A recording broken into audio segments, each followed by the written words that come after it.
so we're going to focus on related rates today. Adam and Luke, you need to get some paper out. We're going to do some problems.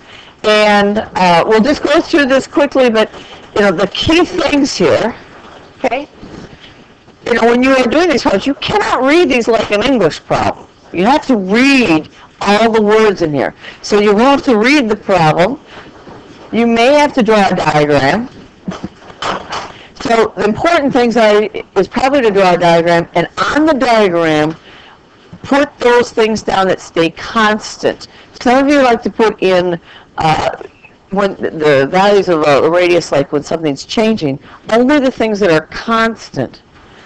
And then those things that change, that's what you're going to make variables. And then I think this is an important step here. And Mrs. Frisman says, is what do you want to know?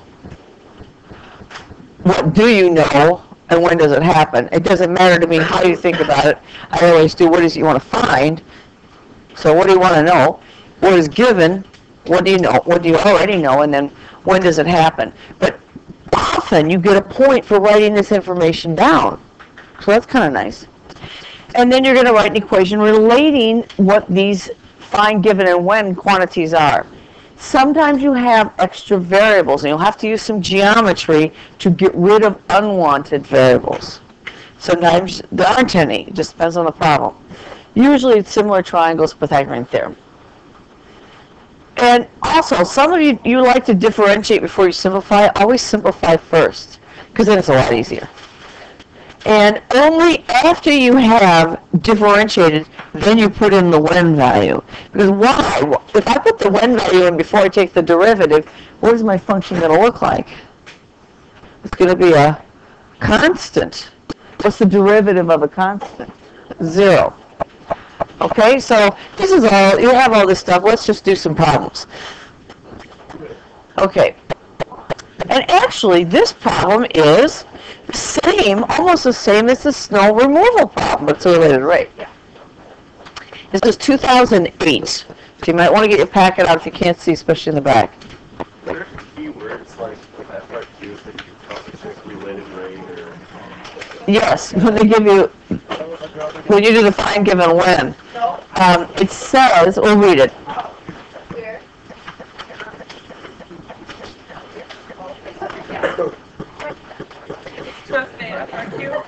FRQs. Now, what should you have done by Monday? The multiple choice, 2000 multiple choice. Guess what we're going to give you on Monday? No, but that's a really good idea.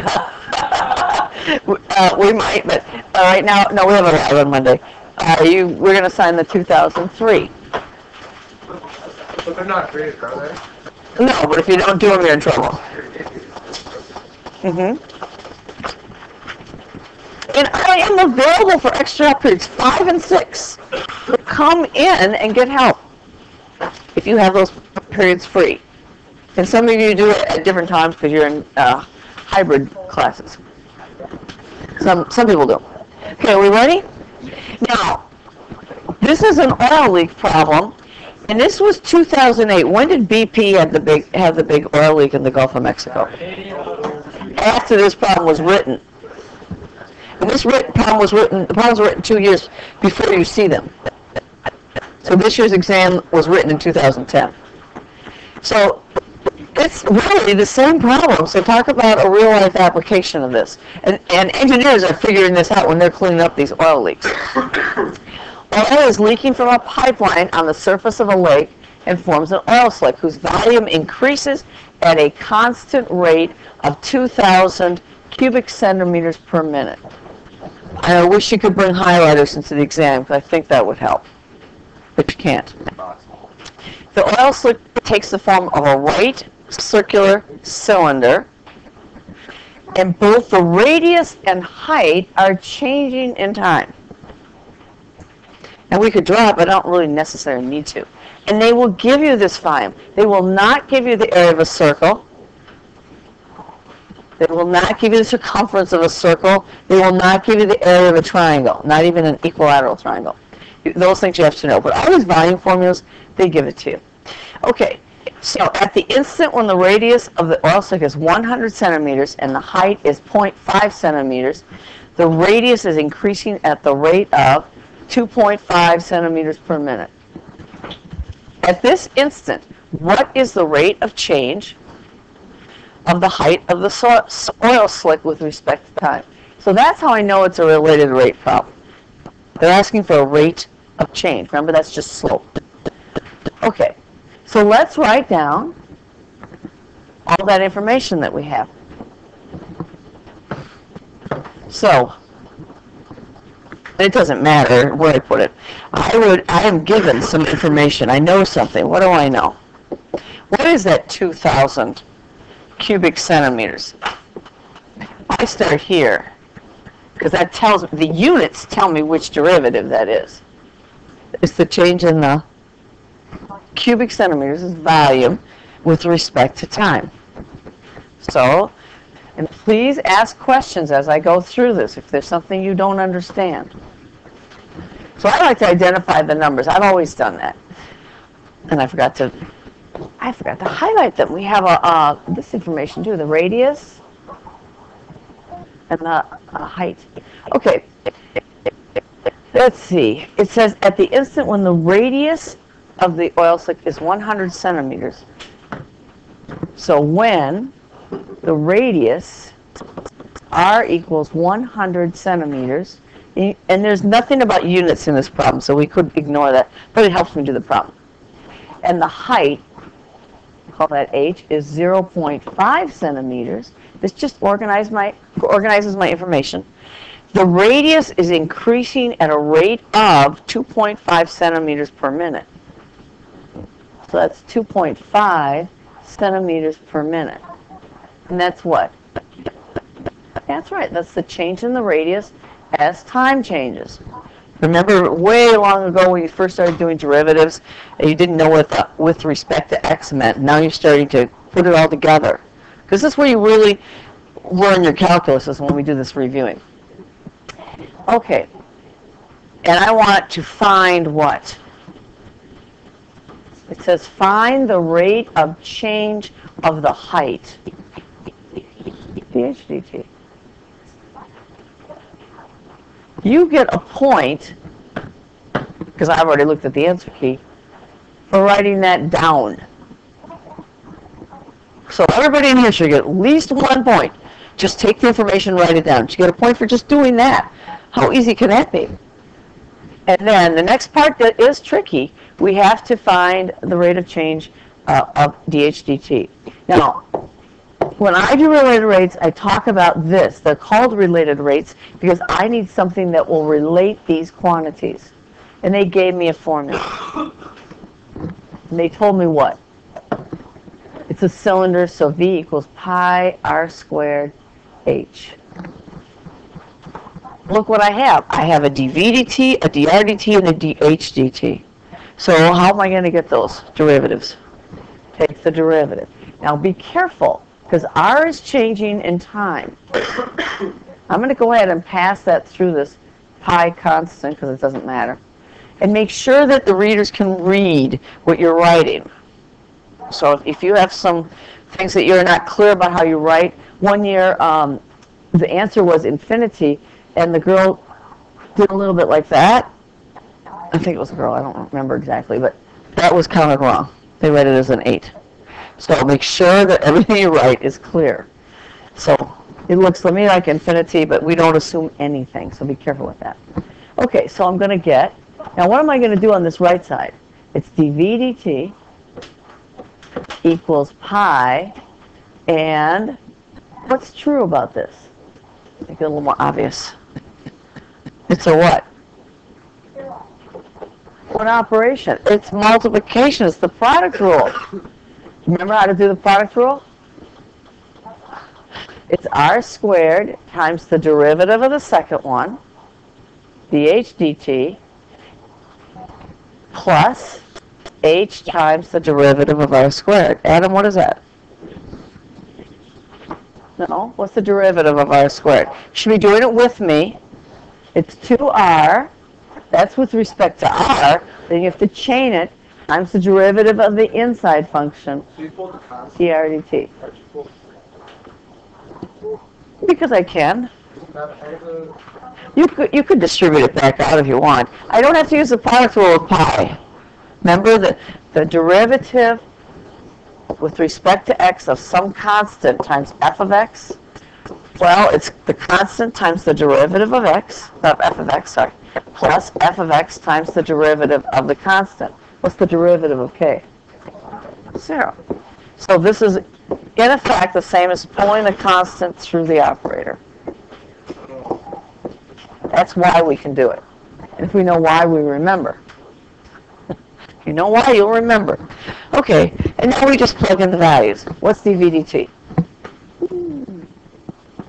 2,000. This is a calculator problem, so you could get your calculators out.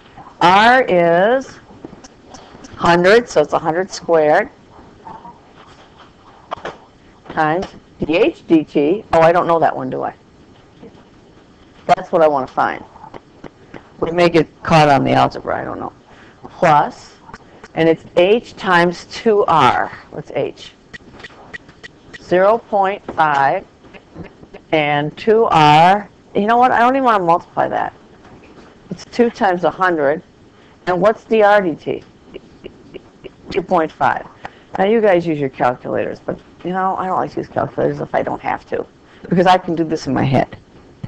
Because what's going to happen to the 0.5 and the 2? It's going to cancel, right?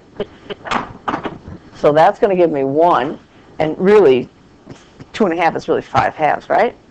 So Cole is right. 2 goes into 100 how many times? What's half of 100? 50. 50 times 5 is 250. I'm probably better off doing that than with the calculator.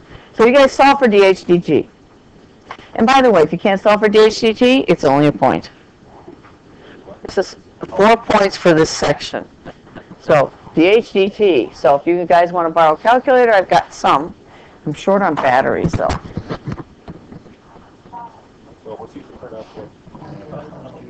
Well, have you guys do it. I'm going to pause this. You got to have 3. Okay, let's look at the scoring rubric. Oh, you got it wrong. There it is. It's only 1 point, though, out of 9. You're not going to get 9 on every single problem. You may have some. It's fun to grade the ones that get 9s. But they aren't that often, to be honest.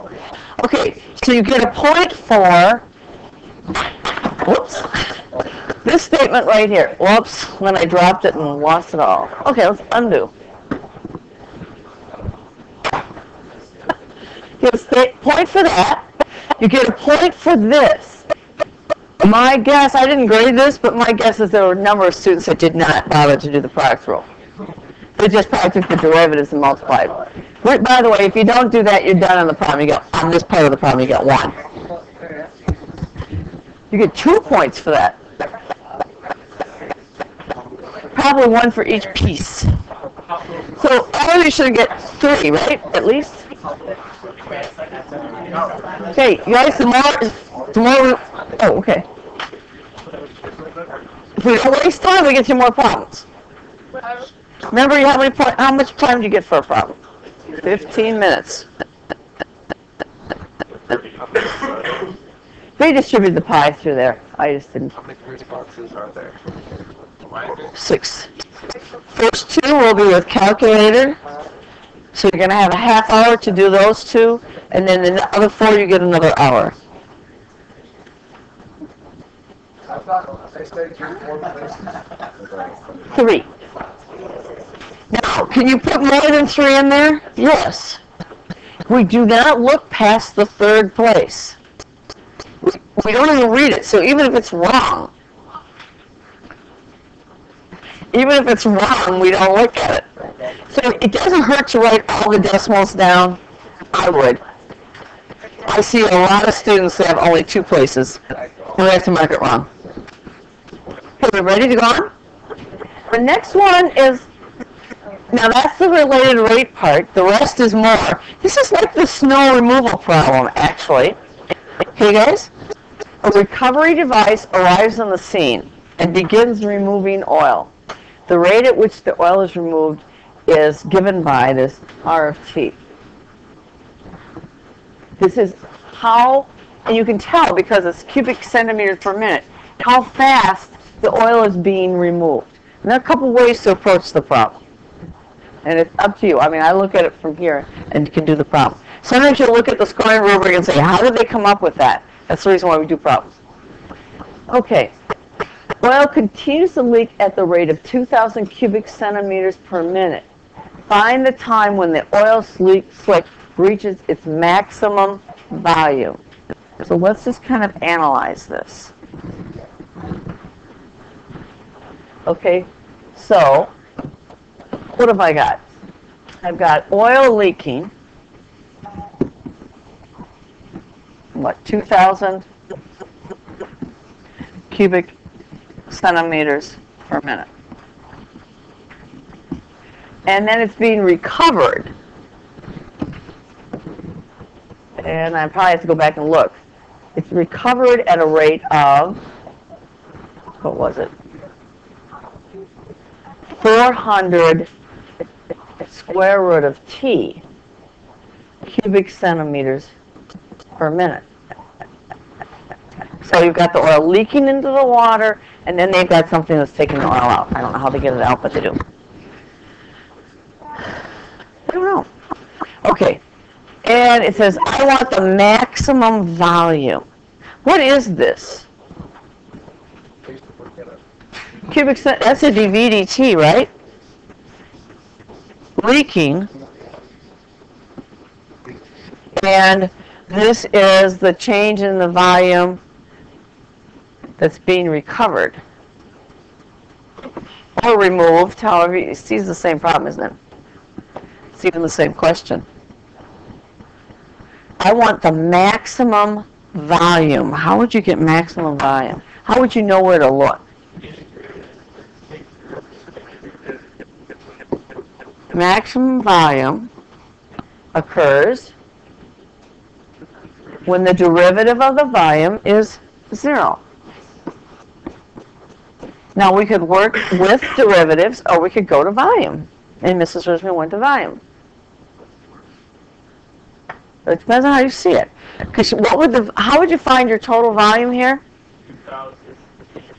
You would integrate 2,000, wouldn't you? dt, no, sorry. And that's what's leaking in, but we're removing it. So it's minus the integral of 400 square root of T dt. And the reason I'm doing this is going to set us up for something in part C. That will give you the total volume. How would you find dV/dt then? I want to find the derivative, right? What would you do with that? Take the derivative with respect to time. What's the derivative going to do to the antiderivative? That's going to undo it, right? Makes sense? So I get dV/dt, and some of you might have gone right to this right away, is 2,000 minus 400 square root of T. Is it 2,000? Yes. So if I integrate, it's 2,000 T. If I take the derivative, it's 2,000. Back to where I was, right? Pardon? And I want where dV/dt is 0.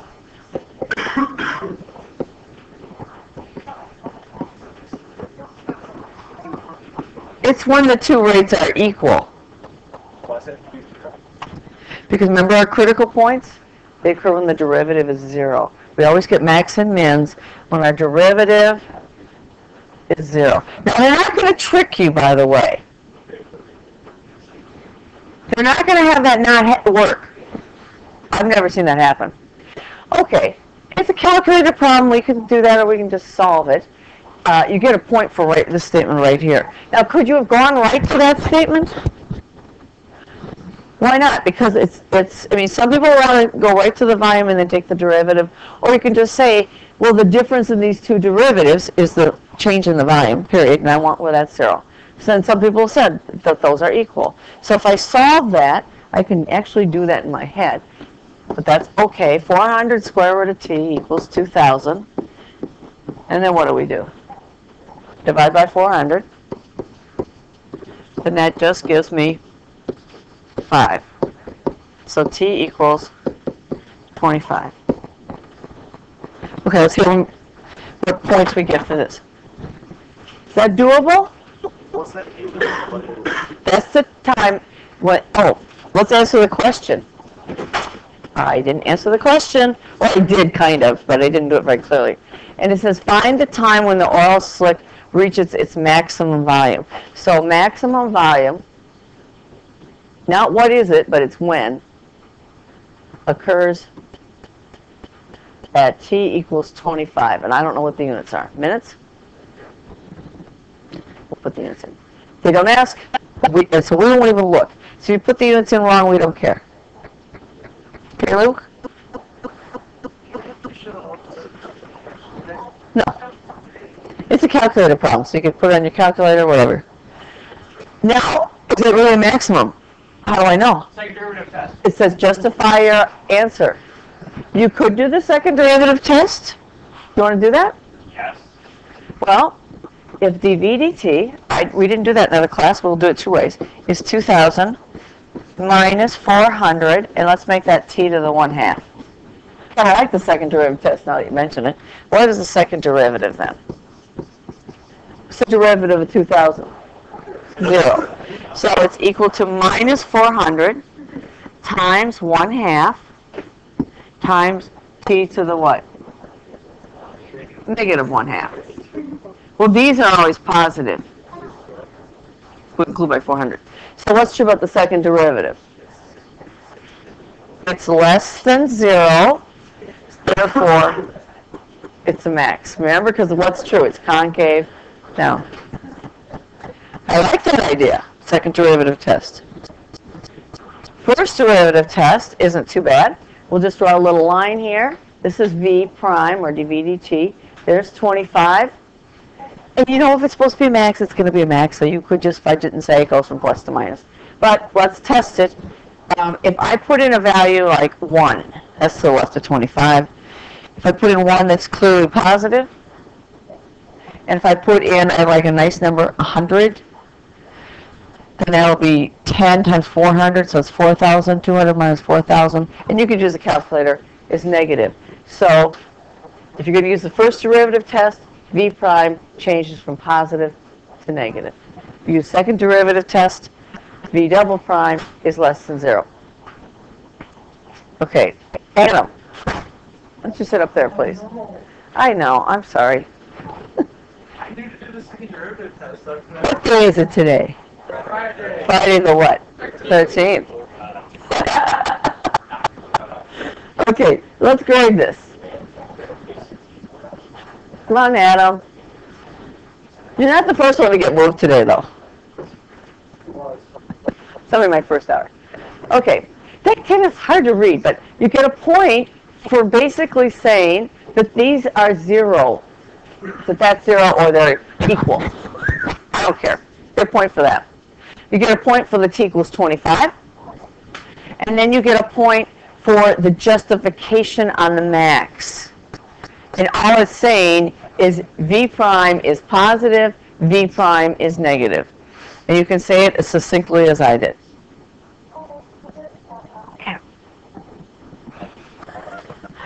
Okay, how many points do we have? 7. That's not bad, and actually the last one isn't bad at all.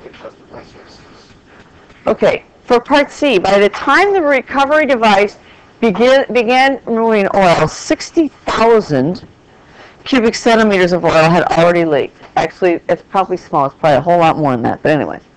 Right, but do not evaluate an expression involving an integral that gives the volume of oil at the time you found in part B.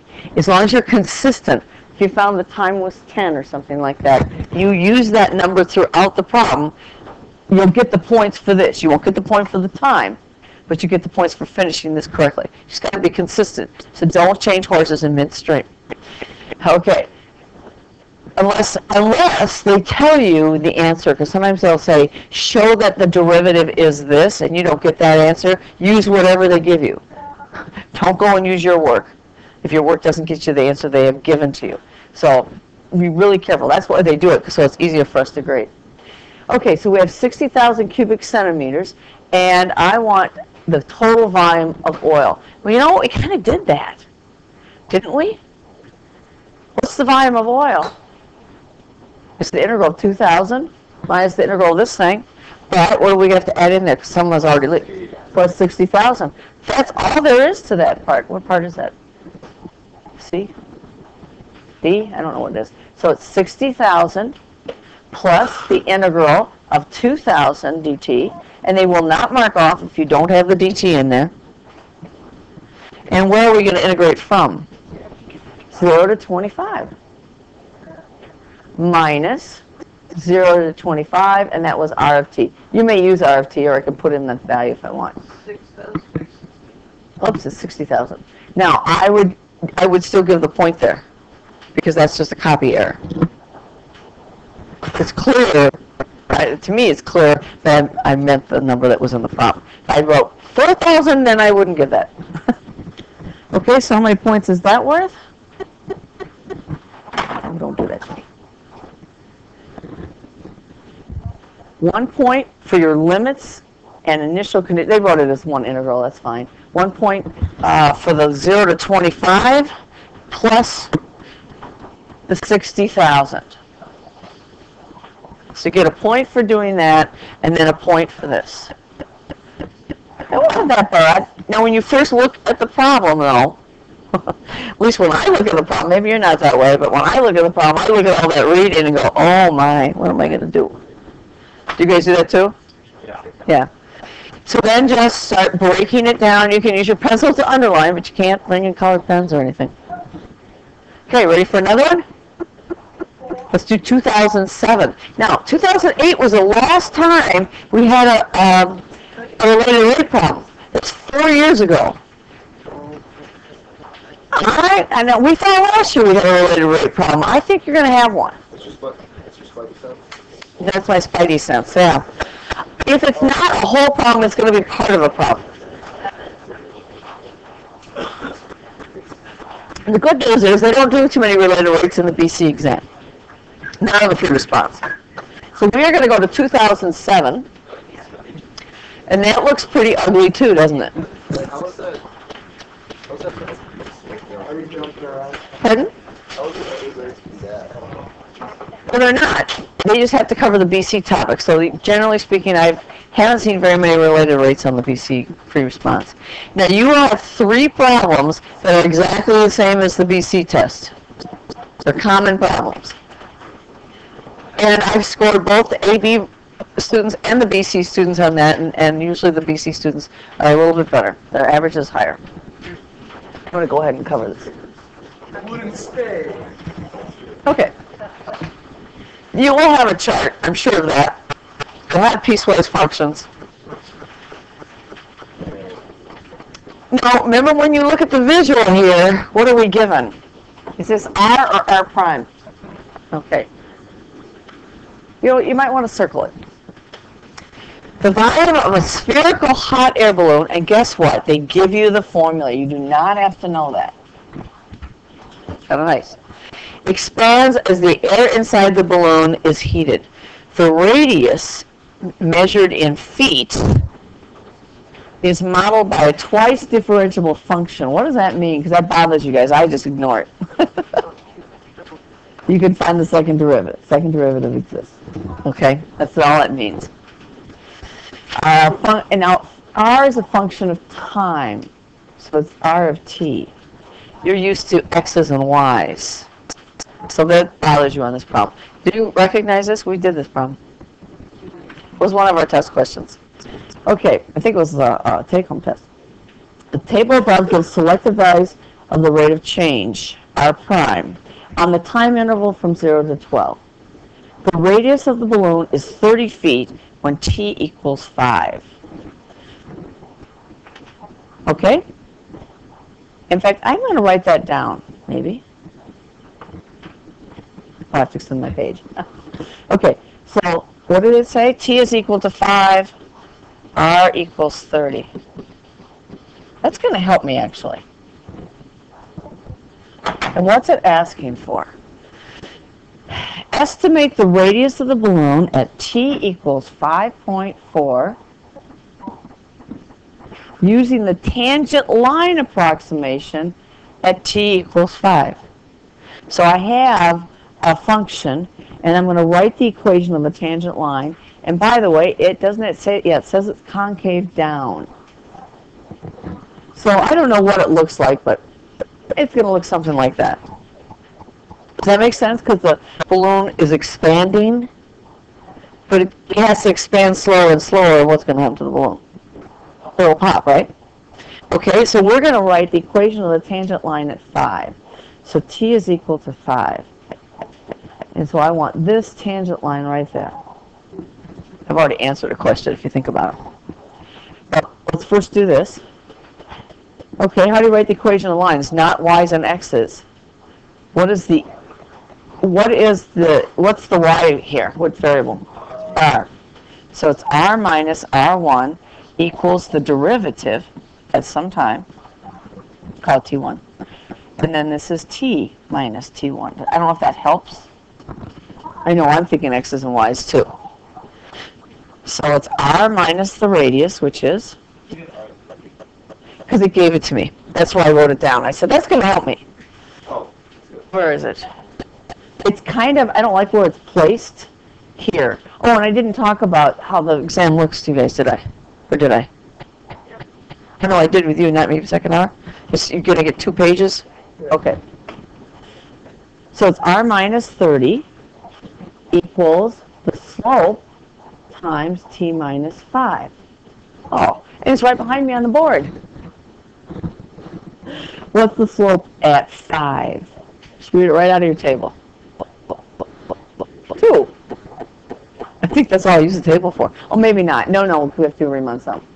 There it is. There's the equation of my tangent line, and now I want to use that to approximate the real value.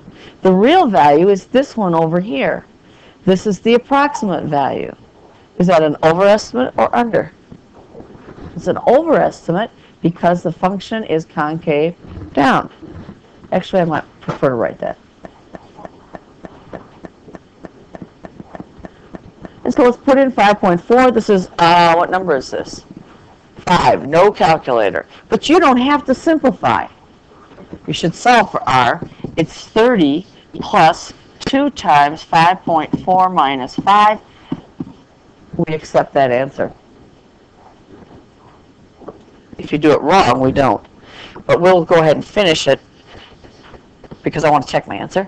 What's 5.4 minus 5? 0.4, and you guys can multiply decimals, right? 30.8. This would get you full credit. So we see what the points are?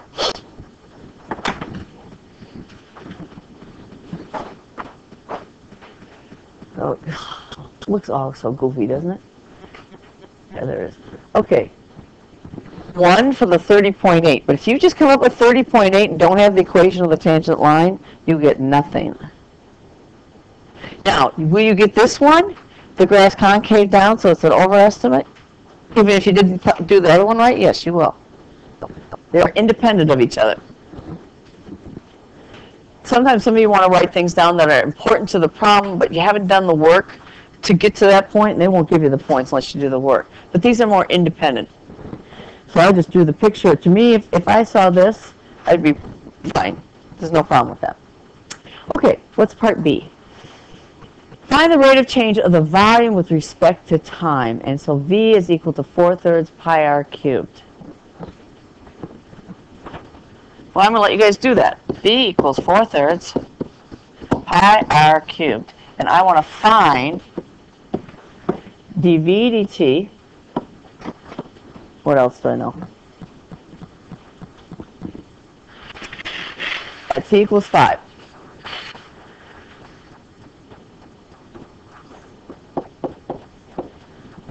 And do I have dr dt? What's r prime? That's dr dt. In fact, maybe I should write that. It says feet per minute. It's not dr dx or anything. It's dr dt. Okay, so I'm going to pause this and let you guys try that. That shouldn't be too bad. There's your related rate part. So you could have part of this, something similar to this on a free response.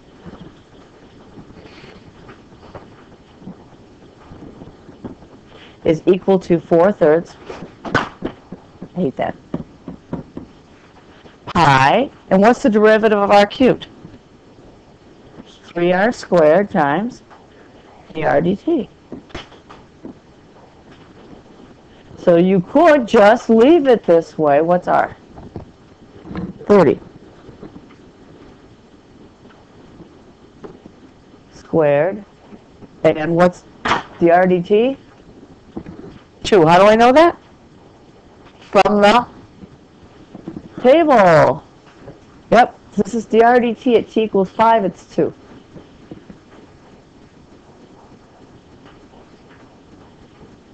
You will get some of your free response problems back. You will not get all of them back. They are going to withhold some of them this year. So you'll get your little booklet back. Okay. So how many points was that? We got 2 already. Oh, it's 3 points. 2 points for coming up with the VDT. That wasn't bad. We didn't have an R and an H in it, thank goodness. And then 1 point for this. 7,200 pi. So what did you guys come up with? You're off by a factor of 2. So that's 900 times 4. Oh, times 2. You forgot the dr dt, didn't you? Okay, so times dr dt. Don't forget the chain rule, because this is with respect to time, not x. So what did we, this was 3 points, 2, so we're more than halfway, more than half the points. The rest is just nice to have. Question? It's 7,200 pi. Because this is, oh, you couldn't leave it this way, by the way. You could leave it this way, though. 4 pi, 30 squared times 2, which is 7,200 pi. If you have this, and then you do this wrong, you will not get the point. So I get better off with that. Because it's times the change in the radius with respect to time. Chain rule. The derivative of r cubed, saying it's 3r squared, is the derivative of r cubed with respect to r, not time. R is a function of time, as you know. So you have to multiply by that rate. Okay, what's the, we got more here. Oh, well, that's more than we need to do. These are Riemann sums. Do you want to do this today or wait? Wait, okay. And, yeah, we really can't do C and D. Okay, so, and really, doing the Riemann sum is just finding the area of the rectangles. So that's easy. Okay, let's see. I got some more problems here, I think. 2003. I went and found everything I could. Oh, I didn't know what time it is.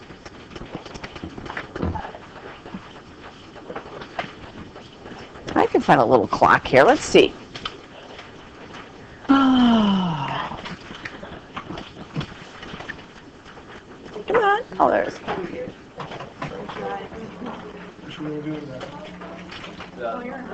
Where's Andrew? Oh.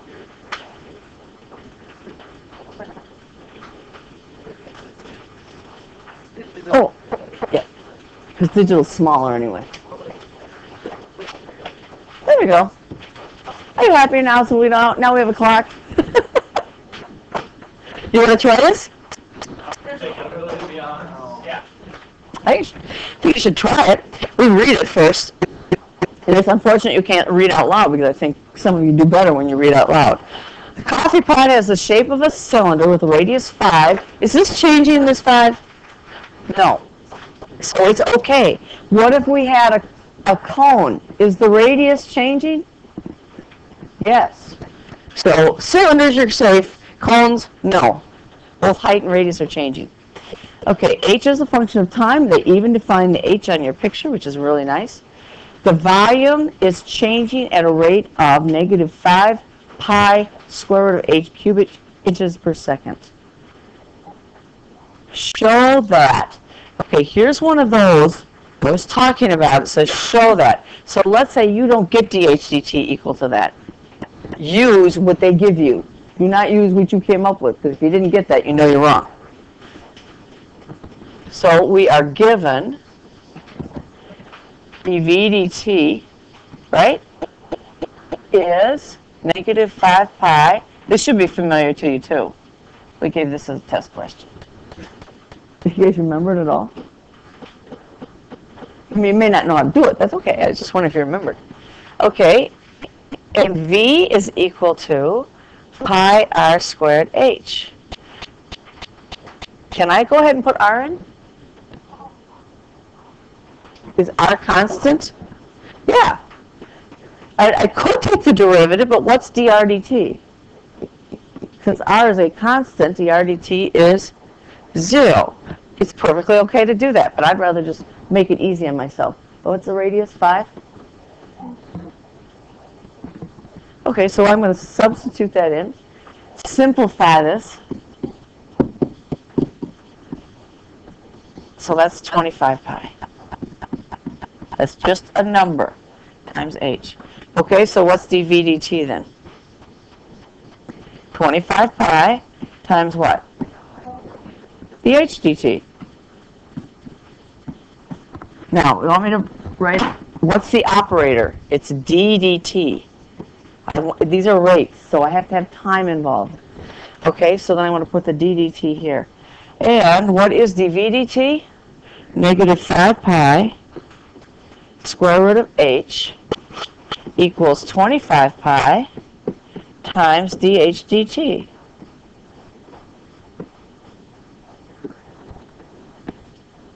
Well, that's not bad. Is that bad? What happens to pi? You'll be hungry by this time. What happens to pi? It goes away, right?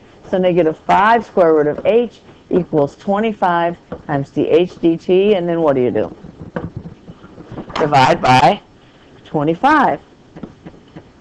And they gave you the answer. So even if you can't do the fraction, pretend you can. So I could just go back and look. What was the answer? Negative square root of h over 5, but I know that.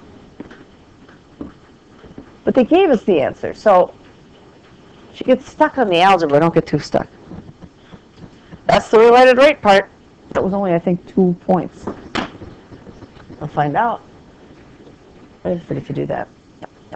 Oh, it's 3 points. Was that hard? No. 1 point for saying dv dt. Remember when I do my find, give, and win? I get a point for even writing it down. Then 1 point for taking the derivative, and then 1 point for finding and doing the algebra to get to the final result. I think those would be hard to grade, personally. Is that okay? What's the next question? Oh, solving a differential equation. Well, guess what? No, not tomorrow, Saturday. Monday. Monday, now we're going to go to the lab on Monday. And in the lab, we're going to come here because I don't remember which lab it is. So come in here first, and then we'll run to the lab, and then the software's on the computers. I can't see why you would not want to use the software. I don't think I have another problem. Nope, that was it. We didn't get close to that. Well, we had a few interruptions second hour, that's why.